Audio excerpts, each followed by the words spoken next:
So guys, let's start our Photoshop assignment. So I got this image of myself. We need an image of your pet or yourself, as you see on requirement 1. So first thing, open Photoshop, create a new document, click create new, blah blah blah. Sorry, reference guide, change to inches. So let's do it ourselves here. So first thing, new item, let's name it, so it's reference guide Leo Visuro. Okay, change it to pixels, to inches, sorry. So it's asking us to do 8.5 and 11. Okay, good. 300 dpi, and remember, because it's for print, CMYK. Everything else is fine. Okay, so we have our file here. Then add an image of yourself. So add image of yourself or your pet. Make sure the size of the image is good, so try to get like a good resolution image. Can be on your phone or camera. Usually phones these days have like enough resolution. So I have my image here. What I can do is just go with this first two here, click and drag here. Okay, see, it's larger than my canvas, so I want this is going to be my main image. Okay, so once we have it here, choose the lasso object selection tool in the toolbox.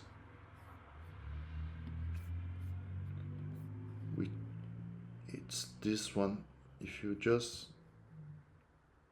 see lasso tool, we have this L here, so if you press L on your keyboard, you go straight to the tool. I will press here, see, it's selected.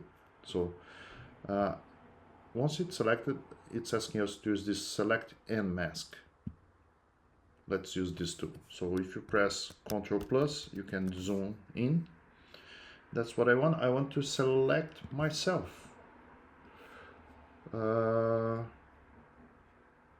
See, choose select one, select and mask. That's what we are doing.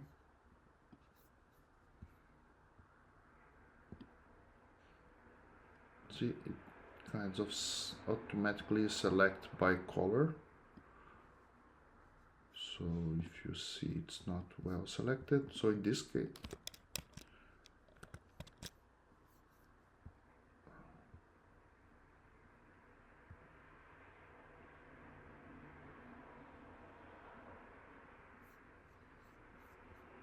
I will clear selection here because I think some of parts of the road were selected. So because my face is not so good here, so but we can fix that.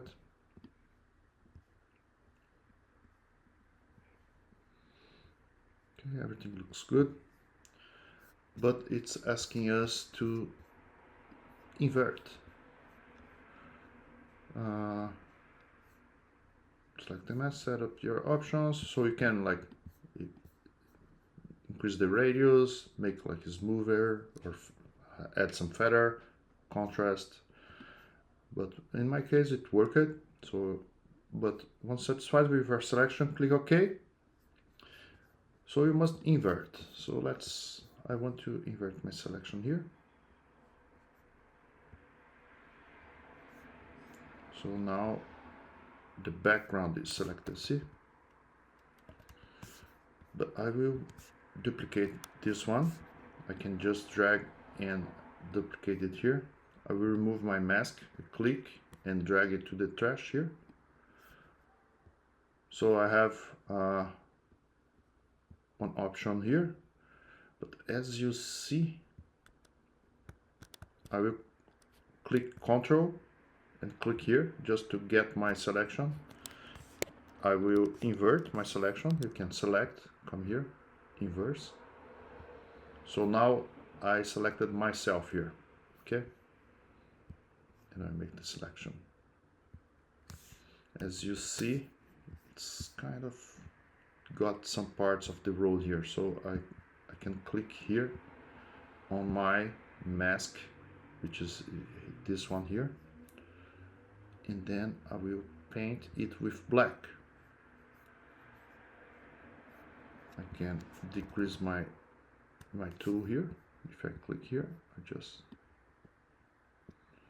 make it smaller, and I can paint here.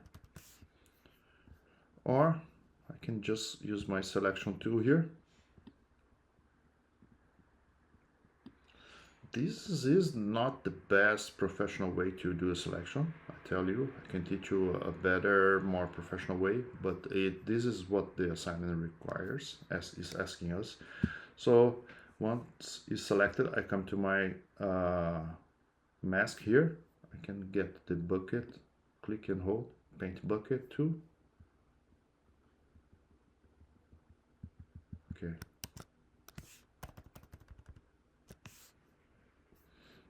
And I have two layers, one with my background here, but actually I will delete this as well. It has the same problem. So I will control and click my mask. I will come to my bottom layer here, select inverse, and then I click mask here. So now I have my background selected here and myself isolated selected as well.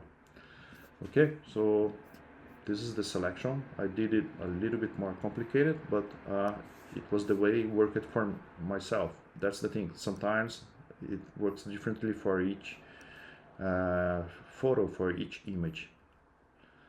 So before you can delete, you can right click to rasterize your image in the pop-up options list. So let's rasterize the image. In my case, I will select just this one, Control, rasterize, where is this?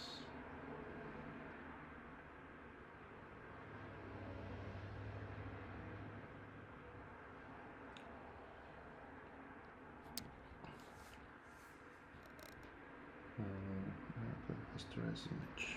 I don't have rasterize here, but let's convert to smart object, which is kind of similar. So convert to smart object. I have it here. If I click twice, see, I open this as a smart object. If I close, it is in my image here. So I do the same for this one, convert to smart object. Okay, so I have myself, I will like Leo,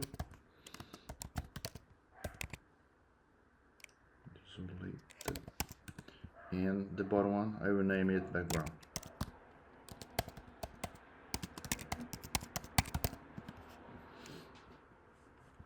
Okay, and then I have my background layer locked here. Okay, so let's adjust image contrast and color. So go to image, so select my layer here, image, adjust brightness and contrast. Okay. Oh, actually it's asking levels, so go to levels. So we have shadows, midtones, and highlights here, and then we have like overall brightness. So see, because I just selected my background layer, not myself. If I change it, just my background change. See the difference? So let's say my background, it's a little bit dark. I can move like my shadows, make it my mid-tones, and my highlights here. I don't want to make it. And I have this smart filters layer here. I can see the difference in what I made. Okay. Good. So did the first adjust here. Drag the black, gray, and white triangle sliders to play. That's what I just did. So let's change the hue saturation. So again, click image, adjustments, hue saturation. I'm here, so in the selected layer again, image, adjustments, hue saturation here. or Control U, okay? I can increase the saturation of my background. See, like more color. Don't want this too much.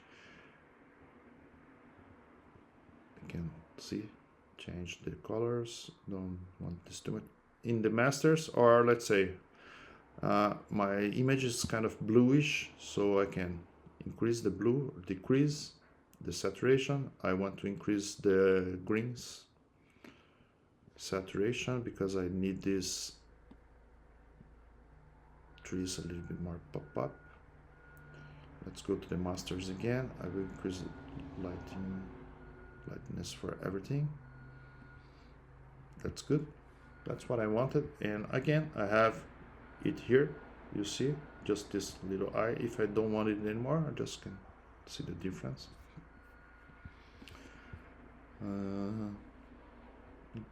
Clear image to make it appear sharper. So let's work with the filter sharpen.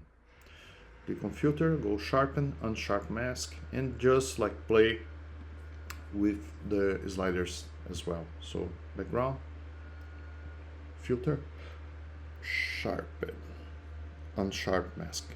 Just go here. I will click twice. Just cancel here. Click twice so you can see the difference more clearly. Sharpen, unsharp mask.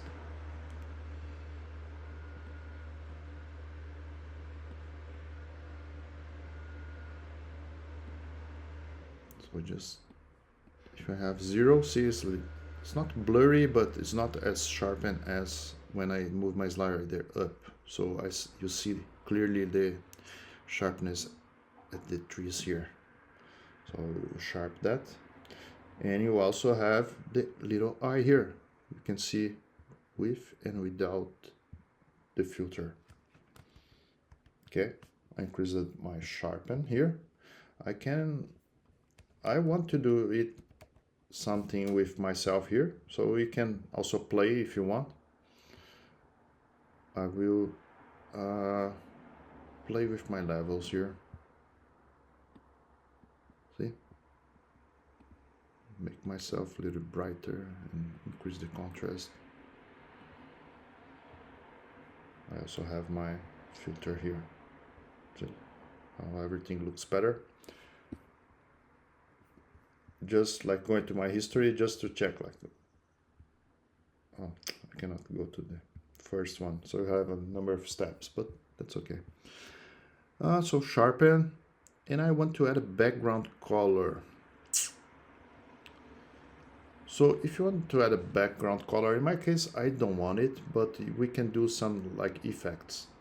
Let's say I don't have this background image here, and you just have like myself. If you want to add a background color, you come here to your colors, click here on your foreground color. You can just play on the sliders here, or you can choose a color here.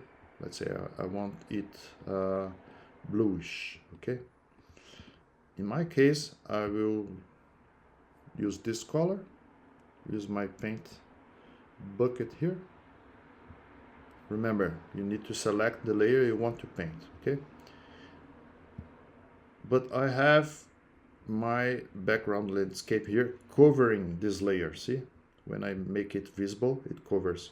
I will click twice just to unlock my background here. It's called like layer 0, that's okay. Let's say I want to move my layer 0 up.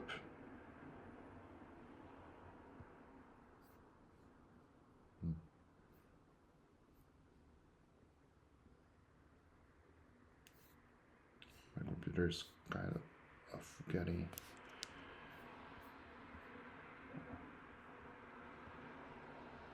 So I can play with some styles here.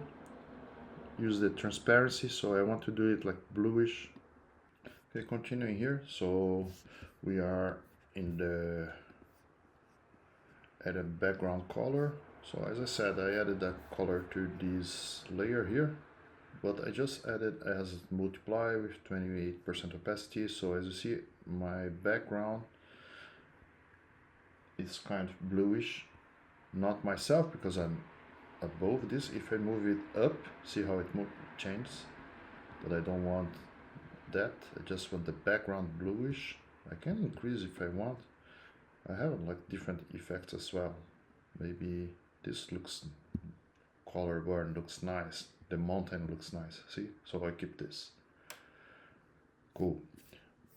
So and now 7, add the reference guide title, select text 2, type reference guide, and then you can have colors and some effects if you wish. I'll click up here. Where's my text? Reference guide. Okay, as you see, you have like some options here. If you select here and press Ctrl T, you open this box here, and you have like much more tools here, or options for your font. Like you change the space between fonts. I think this is too big. At like 56 for myself. 56. Okay, I'll keep it at the middle here.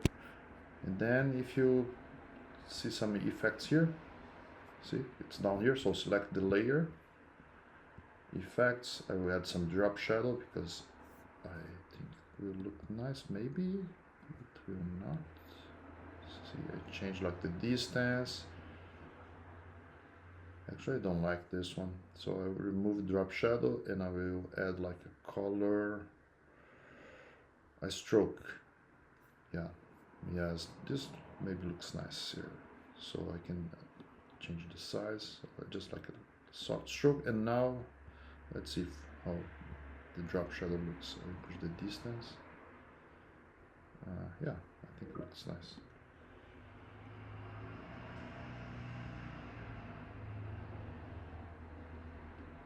Change the angle. So, and I want to add my name, so I want the exact same font. I just duplicate this. We have like 2 layers here. See, I have reference guide copy, so I move this down here because I have 2, and I will just type my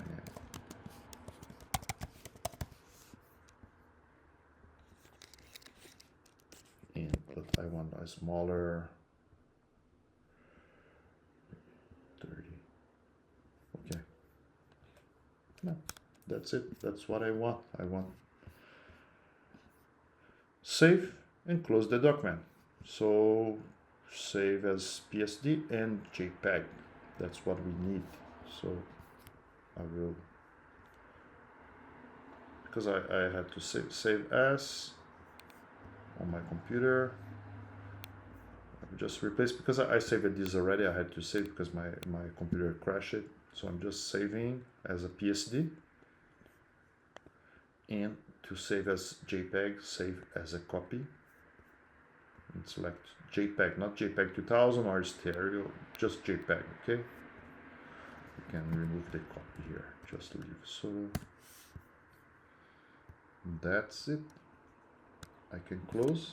If I want to open it again, I have my PSD here with all the layers exactly how I left. Okay, hope you understood. You have no questions. If you still have, let's talk in class, and good luck. Thank you.